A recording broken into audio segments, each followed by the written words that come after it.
नमस्कार। लगता है आप यहाँ फंस गए हैं। मैं कुछ मदद करूं? मुझे नहीं पता कि क्या हुआ है। मेरे इंजन ने काम करना बंद कर दिया है। कृपया मेरी मदद कीजिए।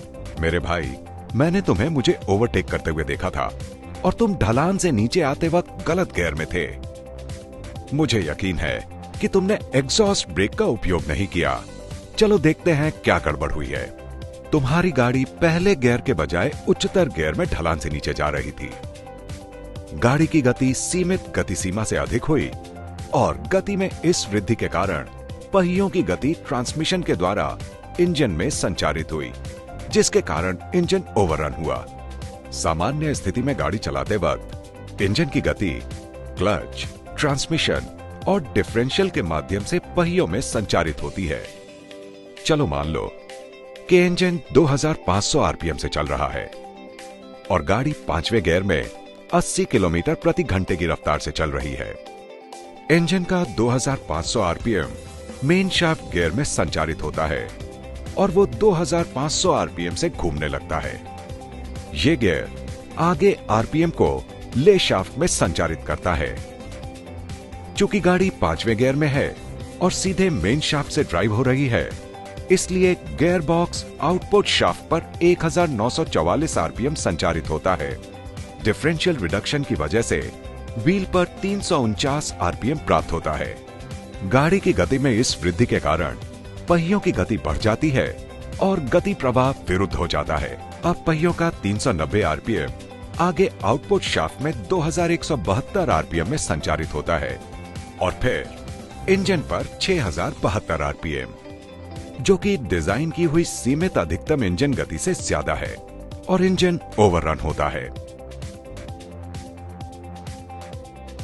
सामान्य रूप से गाड़ी चलाते वक्त इंजन की गति सीमित अधिकतम इंजन गति से अधिक नहीं बढ़ेगी, लेकिन अगर गाड़ी गलत तरीके से चलाई जाए तो इंजन गति सीमित गति से बढ़ जाती है।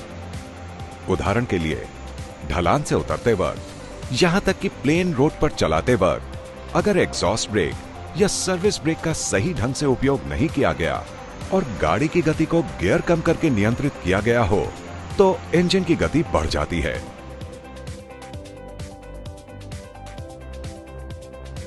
इंजन ओवररनिंग के दौरान वॉल्व मैकेनिज्म की जड़ता बढ़ जाती है, जिसके कारण टैपेट कैम कॉन्टूर को फॉलो करने में असफल होता है, जिसके परिणाम स्वरूप टैपेट जंपिंग होती है और उसके बाद वॉल्व स्प्रिंग सर्ज की शुरुआत होती है।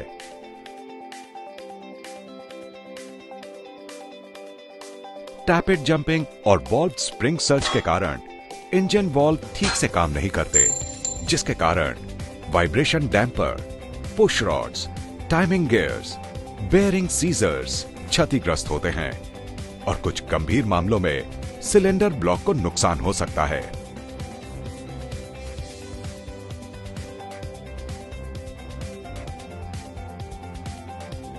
क्या करें और क्या नहीं? गाड़ी चलाते समय चढ़ाई या ढलान पर एक ही गियर का प्रयोग करें और दोनों स्थितियों में गाड़ी की गति समान रखें।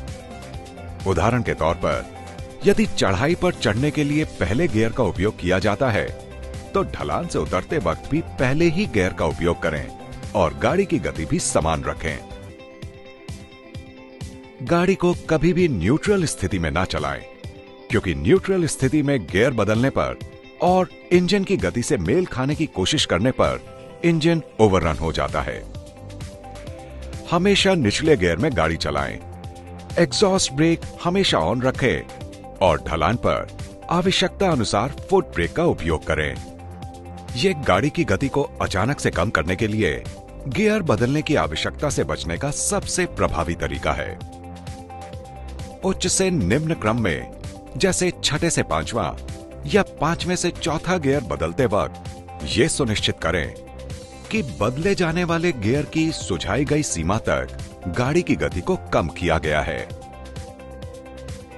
ऐसा ना करने पर गाड़ी में समस्याएं आ सकती हैं, जैसे कि इंजन ओवररनिंग से कंपोनेंट क्षतिग्रस्त हो सकते हैं, जो कि पहले दर्शाया गया है। तो हमेशा गाड़ी चलाते वक्त इन चीजों का ख्याल रखें और सुरक्षित रहें।